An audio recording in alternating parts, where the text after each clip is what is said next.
Pakistan stock data channel में खुशामदीद। उम्मीद है आप खैरियत से होंगे। तो देखते हैं मार्केट का कैपमैन एनालिसिस। तो जी मार्केट ने आज फिर 700 पॉइंट्स डाल दिए। अगर देखें सुबह एकदम ऊपर चली गई और उसके बाद यहाँ पे आके तो 12 बजे के बाद एकदम उसमें सेलिंग आई। और सेलिंग जब एकदम आती है इसी तरह आती है कि जैसे पता नहीं अब क्या होने लगा है, लेकिन उसके बाद फिर दोबारा से वहां पे बाइंग आई है। और जैसा कि हमें यही लग रहा है कि जैसी डिप आती है वहां पे बाइंग भी आ जाती है। और जितने भी लोग आपको स्टॉप लॉसेस पे ट्रेड कराते हैं तो यहाँ पे सबके स्टॉप लॉसेस हिट हो जाते हैं। उसके बाद वो समझ नहीं आती अब क्या करें और मार्केट फिर ऊपर निकल जाती है। तो बहरहाल ओवरऑल फिर से 700 पॉइंट्स ऐड हुए। ये और बात है हमारा आज कोई शेयर नहीं चला और हमारा पोर्टफोलियो ऊपर नीचे करके बल्कि थोड़ा सा नीचे वहीं पे आसपास बंद हुआ। But that's okay. अब हम हर शेयर से तो नहीं कमा सकते, अगर ऐसी किसी की ख्वाहिशात हैं तो वो अहमकों की जन्नत में है। लेकिन स्टॉक मार्केट के ऊपर नीचे होने की वजह से हमने 3-4 हज़ार रुपए वैसे ट्रेड में आज बना लिए।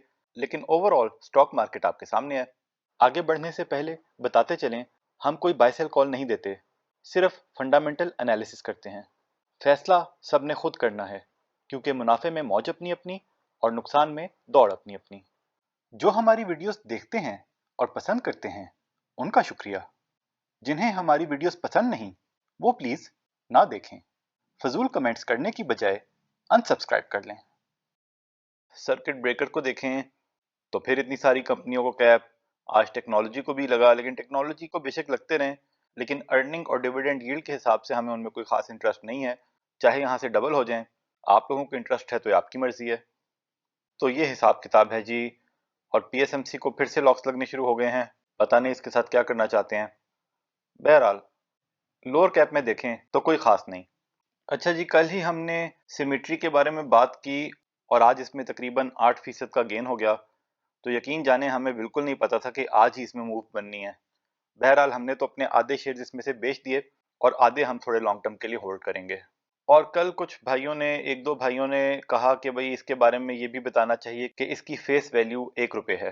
तो हम बता देते हैं जी, इसकी फेस वैल्यू 1 रुपये है। असल में हमारी अंडरस्टैंडिंग के मुताबिक फेस वैल्यू का अर्निंग पर शेयर से कोई ताल्लुक नहीं है। हमने तो अर्निंग पर शेयर के हिसाब से इसकी असेसमेंट की थी, और वो किसी शेयर की अगर फेस वैल्यू 10 रुपये है या 1 रुपये है, अर्निंग पर शेयर तो उसी तरह रहेगी ना।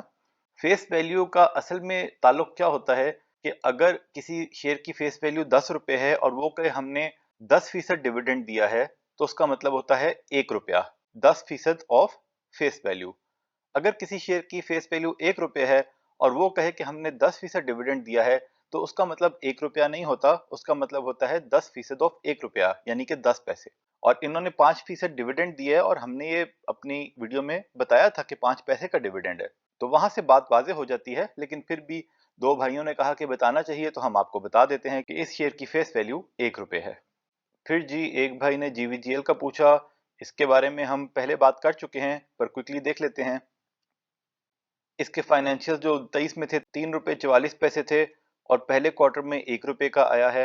कुछ अर्से पहले इसने 93% बोनस भी दिया था। तो अगर 1 रुपये के हिसाब से देखा जाए तो 24 में 4 रुपये की ईपीएस बनेगी। उस हिसाब से तो ये 41 रुपये का महंगा है। लेकिन बात वही है कि बोनस देने से पहले ये काफी ऊपर था, बोनस आने के बाद ये 82 तक गया।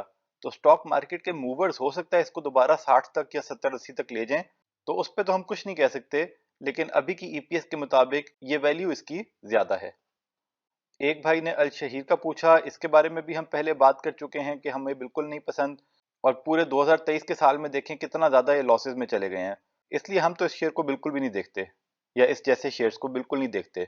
और हमारे व्यूअर्स समझते नहीं हैं कि अगर ऐसा शेयर 9 से 18 पे भी चला जाए तो हमें कोई फर्क नहीं पड़ता, क्योंकि स्टॉक मार्केट में हमारा मकसद और किसी भी अच्छे इन्वेस्टर का मकसद ये नहीं होता कि वो रातों रात अमीर हो जाए, बल्कि सोच समझ के अपनी अकल का इस्तेमाल करके ऐसे शेयर्स में इन्वेस्ट करे जो इस काबिल हैं कि उनकी वैल्यू जहां पे है वहां से ऊपर जानी चाहिए। तो complete no no for us. अब एक और शेयर को देख लेते हैं, सिक्योरिटी पेपर्स। इसकी अगर फाइनेंशियल्स देखें तो 23 में 16 की अर्निंग थी, 22 में भी 16 की थी, 21 में ज़्यादा अच्छी थी, 24 की उससे पहले भी अच्छी थी, लेकिन ये बहुत ज़्यादा नहीं गिरा। और 24 में देखें तो 24 के पहले क्वार्टर में 6 रुपये की ईपीएस आ गई है। तो अब अगर ये इसको सस्टेन कर पाए तो हो सकता है 24 में 21 की तरह 24 रुपये कमा लें। पे आउट देखें तो 23 में 16 रुपये कमा के 11 दिए, 22 में 16 कमा के 10 दिए, 21 में 24 कमा के 9 दिए। तो ज्यादा कमाने पे बहुत ज्यादा नहीं देंगे। 2024 में इनकी ईपीएस अगर 24 रुपए भी हुई तो फिर भी 11-12 रुपए का डिविडेंड दे देंगे। उस हिसाब से डिविडेंड यील्ड तकरीबन 10% बनती है। तो आप देखना चाहें देख लें, लेकिन क्योंकि इसकी प्रॉफिटेबिलिटी इंप्रूव हो रही है तो हो सकता है मार्केट प्लेयर्स इस शेयर को ऊपर ले जाएं। तो आप अपने रिस्क पे, अपने फैसले पे इसको खरीद सकते हैं अगर आपको ये सेक्टर पसंद है तो। एक जमाने में तो इसको बहुत ऊपर भी ले गए थे, लेकिन अगर 21 में देखें तो ये 21 में 150 के आसपास 160 तक भी गया था। तो उस हिसाब से कोई पता नहीं इसको ऊपर ले जाएं। डिविडेंड यील्ड के हिसाब से इतना अच्छा नहीं है, लेकिन हो सकता है कैपिटल गेन मिल जाए। हमारी लिस्ट में नहीं है, ना ही हमने इसमें अभी आज के दिन कोई इन्वेस्टमेंट की है, आप खुद से देख लें। अब देखते हैं जी FFBL, फौजी फर्टिलाइजर बिन कासिम। इसके फाइनेंशियल्स देखें तो 22 में अच्छी ईपीएस इतनी नहीं थी, कम हुई थी 1.8, 21 में थोड़ी ज्यादा थी, उससे पहले भी कोई बहुत ज्यादा नहीं इसकी हुई। पे आउट भी कोई खास नहीं देते, 20 में राइट्स दिए थे और तब से जो है ना गिर ही रहा है इनका शेयर। लेकिन अभी 23 का देखें तो 23 के तीसरे क्वार्टर में इन्होंने 4 रुपए का ईपीएस दिया है। इनकी सेल्स भी ज्यादा हुई हैं, उससे पहले क्वार्टर 1 में 4 रुपए का लॉस भी था। अब एक क्वार्टर से कहना बहुत मुश्किल होता है कि क्या कंपनी इसी तरह आगे परफॉर्म करती रहेगी कि नहीं, लेकिन अगर इसने इसी तरह परफॉर्म किया तो आने वाले 12 महीनों में इसकी ईपीएस 15-16 रुपए हो सकती है। लेकिन आमतौर पे एक क्वार्टर की बेसिस पे हम ऐसी असेसमेंट नहीं करते।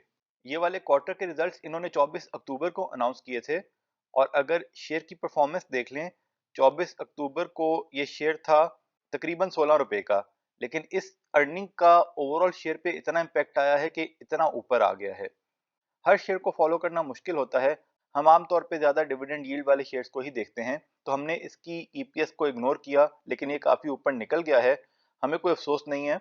लेकिन एकेडी ने अभी आज ही एक छोटी सी वीडियो बनाई है इसके बारे में, वो लिंक में हम डाल देते हैं, आप खुद भी चाहें तो यूट्यूब पे सर्च कर लें, वो आप देख लें।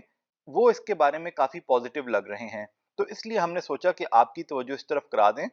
अगर आपको उनकी असेसमेंट पे भरोसा है कि वो उसी तरह यह चल सकता है, तो आप इसमें देखना चाहें तो देख लें। क्योंकि अगर जो असेसमेंट उन्होंने की है अगर वो उसी तरीके से हो जाती है तो फिर इसमें काफी रूम मौजूद होगा।